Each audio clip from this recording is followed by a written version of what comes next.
मेरे साथियों, आज इंडिया में, समाज में, गांव में, प्रदेश में, ज़िला में, हर जगह शहरीकरण, ग्रामीणकरण, हर जगह डायबिटीज़ से लोग परेशान हो रहे हैं। किससे परेशान हो रहे हैं? डायबिटीज, शुगर से लोग परेशान हो रहे हैं, मीठा रोग से लोग परेशान हो रहे हैं। मैं कहूँगा कि आप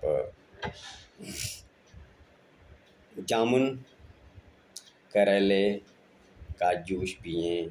ये आपको मार्केट में बैद्यनाथ कंपनी का मिल जाएगा। जामुन करेला जूस ये बैद्यनाथ कंपनी से आपको मिल जाएगा और एक बहुत कम प्राइस में मिलता है, 2-400 रुपये के आसपास मिल जाता है। और आप शहरीकरण हैं तो आप इसको ख़रीद कर ज़रूर पिएं। 2-2 ढक्कन सुबह शाम पिएं। खाली पेट भी पी सकते हैं या खाना के बाद भी खा सकते हैं। खाली पेट भी पी सकते हैं सुबह सुबह अर्ली मॉर्निंग, या खाना खाने के बाद भी पी सकते हैं। जैसा आपको समझ में आवे आप ज़रूर करें। एक्सरसाइज करें। लोग कहते हैं, बहुत सारे लोग कहते हैं कि मैं कितना भी एलोपैथ करता हूँ, ठीक ही नहीं होता है, कम ही नहीं होता है। मेरे दोस्तों, ये नहीं, ये कोई डायबिटीज़ कोई बीमारी नहीं है, बीपी कोई बीमारी नहीं है। शुगर और बीपी लोग कहते हैं बहुत बड़ी बीमारी है, बहुत बड़ी बीमारी है। कोई बीमारी नहीं है। ये मैं समझता हूँ ये बच्चों को भी हो रहा है। ये मैं समझता हूँ कि ये बुजुर्गों को भी हो रहा है। ये मैं समझता हूँ कि 28, 30, 40 साल के लोगों को भी हो रहा है, 50 के लोगों को हो रहा है, 60 के लोगों को हो रहा है, माने हो रहा है। लेकिन मैं कहूँगा ये कोई बीमारी नहीं है। हाँ, हम ऐसे समाज में हैं क्योंकि भारत देश विकासशील से विकसित देश की तरफ तेज़ी से बढ़ रहा है। जब विकासशील से विकसित देशों की तरह तेज़ी से बढ़ रहा है तो विकसित देशों की समस्याएं जैसे वहाँ विकसित देशों में होती थी वो समस्याएं आपके यहाँ आ गई, क्योंकि आपने भी विकास कर लिया। जैसे विदेश विकास कर लिया, वहाँ पर तो डायबिटीज़ रोगी पहुँच जाता है। अमेरिका, ब्रिटेन, फ्रांस, जर्मनी हर जगह पहुँच जाता है। और हम भी जाता है क्योंकि हम भी उनके पद पर चल रहे हैं। सुविधा भोगी हम हो गए, ज़्यादा से ज़्यादा सुविधाएँ मिली, ज़्यादा से ज़्यादा खाने की मिल रहे हैं, एक्सरसाइज कम हो गई।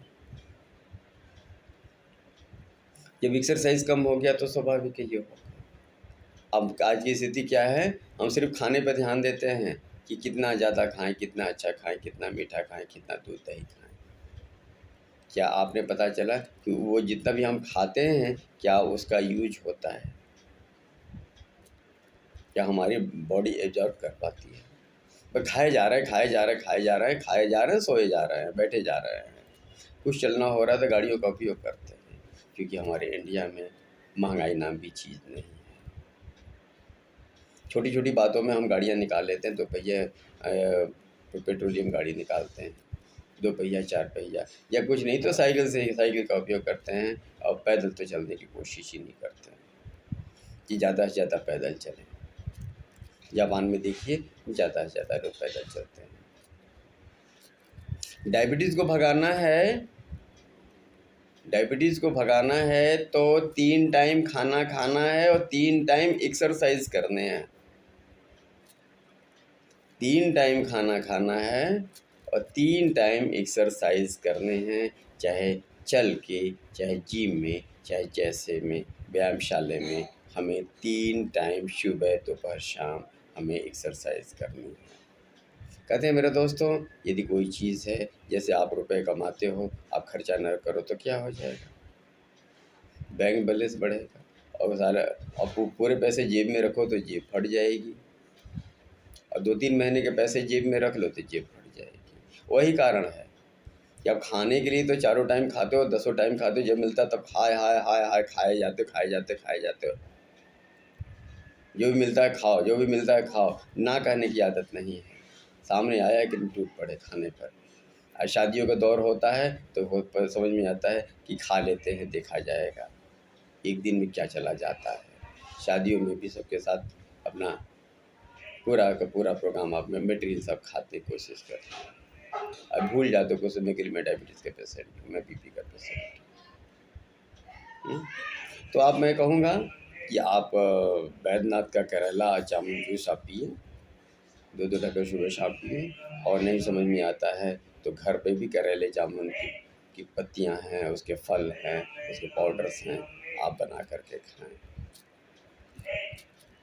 आप बना कर के 2-3 टाइम आप उसे खाएँ। जामुन को भी आप सुखवा के पिसवा लीजिए और करेले को भी सुखवा के पिसवा लीजिए। दोनों को चूड़ा-पत्ती मिला कर अपना खाएँ। सुबह दोपहर 1-1 चम्मच, नहीं तो रेडीमेड जूस आता है वो आप पीजिए। साथ में एलोवेरा का जूस पी सकते हैं तो और अच्छी बात है।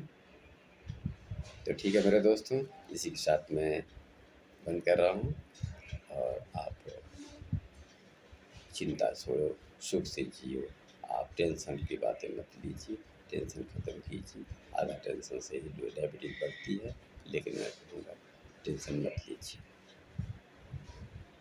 आप कहेंगे कैसे ना लें टेंशन, बिना टेंशन का तो कोई काम ही नहीं होता है। लेकिन आप कोशिश कीजिए, ज़्यादा से ज़्यादा मौन रहने की कोशिश कीजिए, कम से कम बोलिए। आप अपने कम से कम बोलिए, ज़्यादा सुखी रहेंगे।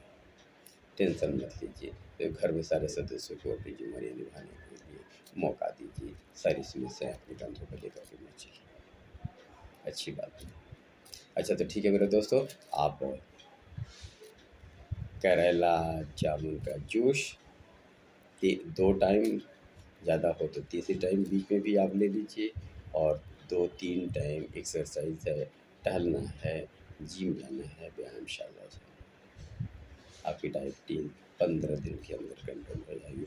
हाँ, जहाँ तक कि चावल की गेहूँ की बात मैं करता हूँ, आप एक बहुत बड़ी चीज़ें है, लोग कहते हैं कि चावल गेहूँ नहीं समझ में आता कैसे खाएँ। 2 रोटी तो खाते हैं, थोड़ा-सा तो चावल खाते हैं। लेकिन मेरे दोस्तों, आप चावल खाओ तो पुराना चावल खाओ और उसको भी माड़ निकाल करके पतीले में बना करके माड़ निकाल करके और तब आप चावल खाओ। और चावल गरम-गरम खाओ। और हो सके रोटी, तो रोटी में आप रोटी बनाते समय यदि आप रोटी का गेहूँ को पिसवा के खाते हैं तो सबसे अच्छा तरीका है, अपने गेहूँ को डायबिटीज़ वाले के आदमी के गेहूँ को रात भर पानी में भिगो दीजिए। फिर उसके अर्क जो है पानी में निकले हुए हैं उसको हटा दीजिए, गिरा दीजिए। फिर सुखवा दीजिए गेहूँ, फिर उसके बाद उसको पिसवाइए, चने डाल कर के पिसवाइए। गेहूँ को रात भर पानी में भिगो कर के उसका रस निकाल के फेंक के सुखवा कर के चने डालकर पिसवाइए। चना भी कम से कम 25% हो तो ज़्यादा अच्छा है। 100% गेहूँ में उसी में 75% गेहूँ और 25% चना हो। यह सुखवाने के बाद इसकी रोटी आप खाइए, आपको बहुत आराम मिलेगा। और चावल को माड़ निकाल कर के और पतीले में बना के माड़ निकाल के उसको खाइए गरम-गरम, आपको आराम मिलेगा। नहीं आराम मिलता है तो सब्ज़ी खाइए, ज़्यादा से ज़्यादा सब्ज़ी खाइए। 4 आना गेहूँ चावल खाइए और 12 आना 75 पैसा सब्ज़ी खाइए। हर तरह की सब्ज़ी खाइए। आलू कुछ कम करिए, नहीं तो करेला खाइए, नेनुआ खाइए, भिंडी खाइए, ज़्यादा से ज़्यादा लौकी की सब्ज़ी खाइए। 1 रोटी कम खाइए, लेकिन लौकी की सब्ज़ी खाइए। तो ठीक है मेरे दोस्तों, इसी के साथ में बहुत बड़ी ज्ञान की बातें हैं। आप स्वस्थ रहें, सुखी रहें। मेरे दोस्तों, जाते-जाते यदि आपको मेरे वीडियो अच्छा लगा तो मेरे चैनल को सब्सक्राइब कीजिए और लाइक कीजिए और शेयर कीजिए। मैं Ramendra Kumar Singh, good morning, good India.